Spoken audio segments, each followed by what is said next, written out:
FDR নাকি সঞ্চয়পত্র, কোথায় বিনিয়োগ করা বেশি লাভজনক এবং নিরাপদ? আপনার জন্য কোনটি উপযোগী? ব্যাংকে একজন ব্যাংকার হিসাবে সবচেয়ে বেশি এই প্রশ্নের সম্মুখীন হতে হয়, কেননা ক্রেতা সঠিক তথ্যগুলো জানেন না, এই কারণে নিজের সিদ্ধান্ত নিজে নিতে পারেন না। আবার সঠিক তথ্যগুলো না জানার কারণে অনেক ক্রেতা অনেক আর্থিক ক্ষতিগ্রস্ত হন। কিভাবে ক্ষতিগ্রস্ত হন, কোনটি আপনার জন্য বেশি উপযোগী এবং কোনটি লাভজনক, বিস্তারিত আজকের ভিডিওতে আলোচনা করব। যারা এই সংক্রান্ত তথ্য জানতে চান তারা অবশ্যই আমার চ্যানেলটা সাবস্ক্রাইব করে রাখবেন, তাহলে এই ধরনের উপকারী অনেক ভিডিও পাবেন যেগুলো আপনার দৈনন্দিন জীবনে খুব বেশি প্রয়োজন হয়। আসুন আমরা আসল আলোচনায় চলে যাই।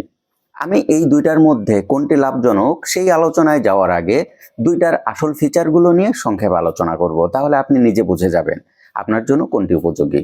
আপনার যদি এই দুইটা প্রোডাক্ট সম্পর্কে সঠিক ধারণা থাকে তাহলে আপনি নিজেই সিদ্ধান্ত নিতে পারবেন যে কোনটি আপনার জন্য বেশি উপযোগী। প্রথমে আমি এফডিআর নিয়ে সংক্ষেপে আলোচনা করব।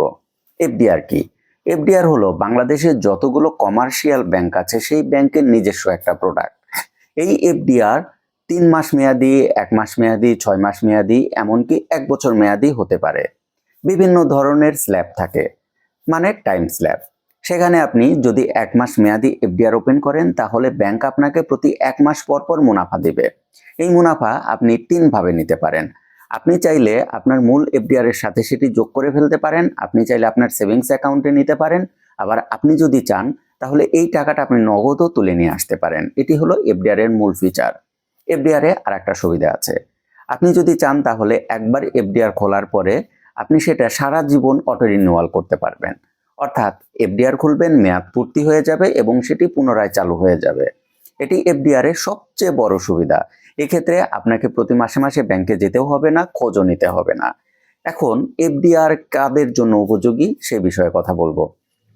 ধরুন আপনার কিছু টাকা আছে, আপনি সেই টাকাটা প্রতি মাসে মাসে অথবা প্রতি 3 মাসে অন্তর মুনাফা পেতে চান, তাহলে আপনি এফডিআর করতে পারেন। আবার আপনার যদি এমন হয় যে একটা টাকা আপনার এখন হাতে এসেছে, 3 মাস পরে আবার সেই টাকাটা কোনো একটা পারপাসে খরচ করতে হবে, সেক্ষেত্রেও আপনি এফডিআর করতে পারেন। এফডিআর করার বড় সুবিধা, আপনি যখন তখন ভেঙে ফেলতে পারবেন এবং এই ক্ষেত্রে আপনাকে কোনো জরিমানা গুনতে হবে না।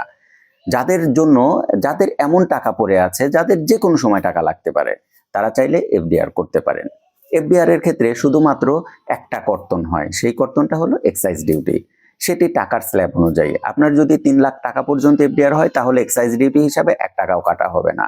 আপনার যদি 3 লাখ টাকার বেশি হয় তাহলে এক্সাইজ ডিউটি হিসাবে সামান্য কিছু বা 150 টাকার মতো কাটা হবে। এইভাবে 5 লাখ টাকা, 10 লাখ টাকা, 50 লাখ টাকা, এইভাবে বিভিন্ন স্ল্যাব আছে। এখন আসুন আমরা চলে যাই সঞ্চয়পত্র নিয়ে। সঞ্চয়পত্র নিয়ে কথা বলার আগে আমি সঞ্চয়পত্রর কিছু প্রোডাক্ট হিসাবে আলোচনা করব। সঞ্চয়পত্র বিভিন্ন মেয়াদে হতে পারে, যেমন 3 বছর মেয়াদে, 5 বছর মেয়াদে, সাধারণত এইভাবেই হয়।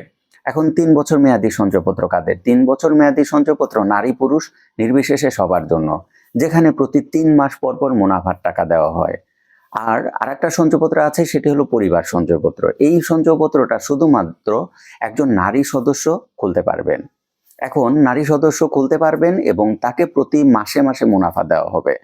সাধারণত বাংলাদেশে বিগত সময়ের মুনাফার রেট ক্যালকুলেশন করে দেখা যায় যে পরিবার সঞ্চয়পত্রের মুনাফার হার তুলনামূলক বেশি। এখানে পরিবারের নারী সদস্যদের আলাদা প্রায়োরিটি দেওয়া হয় বিধায় তাদেরকে একটু বেশি মুনাফা দেওয়া হয়।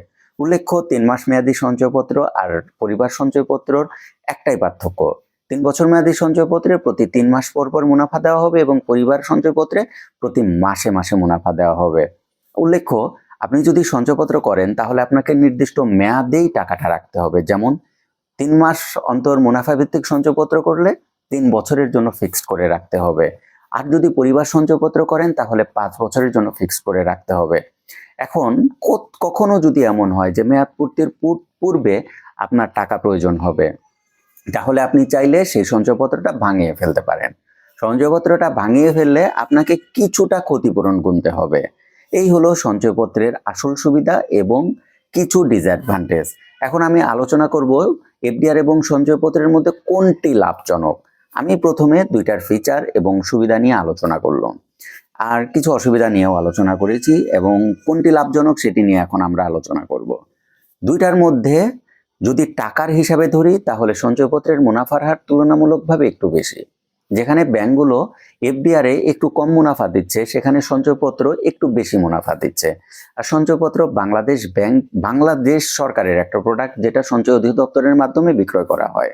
আর এই সঞ্চয় অধিদপ্তর এজেন্ট হিসাবে বাংলাদেশের যতগুলো কমার্শিয়াল ব্যাংক আছে সবগুলো ব্যাংকের মাধ্যমে এই সঞ্চয়পত্রটা বিক্রি করে। এটি হলো সঞ্চয়পত্রের আসল ফিচার, যেখানে ব্যাংকগুলো নিজস্ব একটা প্রোডাক্ট এফডিআর, যেটাকে আমরা ফিক্সড ডিপোজিট হিসাবে জানি। আর ফিক্সড ডিপোজিট করলে আপনি যে কোনো সময় ভেঙে ফেলতে পারবেন এবং মুনাফা তুলনামূলক কম। এখন আপনারা বুঝতে পেরেছেন কোনটি আপনার জন্য। আমি একটু সামারাইজ করি কোন খাতে আপনি বিনিয়োগ করবেন। আপনার যদি এমন হয় যে কিছু টাকা এসেছে এবং সেই টাকাটা আপনার মাসে মাসে অথবা 3 মাস অথবা 6 মাস অন্তর মুনাফা দরকার, এমনকি যে মূলধনের যে টাকাটা আছে সেই টাকাটা যখন তখন আপনার প্রয়োজন হতে পারে, অর্থাৎ আপনার সেই যে স্কিম খুলছেন সেই স্কিমটা ভেঙে ফেলতে হতে পারে, তাহলে আপনার জন্য চোখ বন্ধ করে এফডিআর। কেননা এফডিআর আপনি যখন খুশি তখন ভাঙিয়ে ফেলতে পারবেন। আবার যদি এমন হয় যে আপনার হাতে কিছু টাকা আছে, সেই টাকাটা দীর্ঘ সময় কোনো প্রয়োজন নেই, অর্থাৎ অলস টাকা, তাহলে আপনি সেই ক্ষেত্রে সঞ্চয়পত্র করতে পারেন। সঞ্চয়পত্র করার জন্য আপনার মাইন্ড সেট আপ দিতে হবে, আপনার মূলধনের টাকা আপনি 3 বছরের জন্য হাত দিবেন না, অর্থাৎ 3 বছরের মধ্যে আপনার সেই টাকাটা দরকার হবে না। তাহলে কি হবে? তাহলে আপনার সেই সঞ্চয় থেকে আপনি অধিক পরিমাণ মুনাফা পাবেন, ফিক্সড ডিপোজিটের তুলনায় একটু বেশি, কিন্তু আপনি যখন খুশি তখন ভাঙিয়ে ফেলতে পারবেন না। এখন যদি এমন হয় যে সঞ্চয়পত্রটা আপনার 2 বছর হয়ে গিয়েছে, আপনার ভেঙে ফেলতে হবে, সেই ক্ষেত্রে আপনাকে নির্দিষ্ট হারে জরিমানা গুনতে হবে। জরিমানা এমন নয় যে আপনার পকেট থেকে দিতে হবে, আপনাকে যে মুনাফাগুলো দেওয়া হয়েছে ক্ষেত্র বিশেষে সেই মুনাফার কিছুটা অংশ কেটে রাখা হবে। এটি হলো সঞ্চয়পত্র এবং এফডিআর এর আসল সুবিধা, আসল পার্থক্য এবং আসল ফিচার। আশা করি আপনারা এতক্ষণে বুঝতে পেরেছেন যে আপনার হাতে যদি কিছু টাকা থাকে, সেই টাকাটা আপনি কোন খাতে বিনিয়োগ করবেন। এখন আপনি চাইলে ব্যাংকে বিনিয়োগ করতে পারেন, আপনি চাইলে সঞ্চয়পত্র হিসাবে বিনিয়োগ করে ফেলতে পারেন। সঞ্চয়পত্রের আরেকটা সুবিধা, সেটি আপনার ব্যাংক অ্যাকাউন্টে মুনাফার টাকাটা নির্দিষ্ট মেয়াদ পর চলে আসবে। যেমন আপনি 3 মাস অন্তর মুনাফা ভিত্তিক সঞ্চয়পত্র করলে 3 মাসের মধ্যে একদম শেষ দিনে গিয়ে আপনার অ্যাকাউন্টে টাকা ঢুকে যাবে। আবার পরিবার সঞ্চয়পত্র করলে সেখানে আপনার অ্যাকাউন্টে প্রতি মাসে মাসে মুনাফার টাকা ঢুকবে। আবার আরও একটা সুবিধা আছে, এই সঞ্চয়পত্র থেকে আপনি ট্যাক্স রিবেট পাবেন। আপনি সঞ্চয়পত্র করলে আপনি যখন ইনকাম ট্যাক্স সাবমিট করতে হয় সেক্ষেত্রে ট্যাক্স রিবেট পাবেন। এখন আরেকটা সুবিধা আছে, ধরুন আপনি এই যে সঞ্চয়পত্র করলেন, সঞ্চয়পত্র করার পরে আপনি ট্যাক্স দিচ্ছেন, ইনকাম ট্যাক্স দিচ্ছেন, সেই ট্যাক্স রিবেটটা আপনি সেইখান থেকে পেতে পারবেন। এটি হলো এফডিআর এবং সঞ্চয়পত্রের মধ্যে সুবিধা এবং পার্থক্যর জায়গা। আশা করি আপনারা বুঝতে পেরেছেন যে আপনাদের কোথায় বিনিয়োগ করা বেশি লাভজনক এবং বেশি নিরাপদ। আজকের ভিডিও এই পর্যন্তই। কোনো প্রশ্ন থাকলে অবশ্যই করবেন।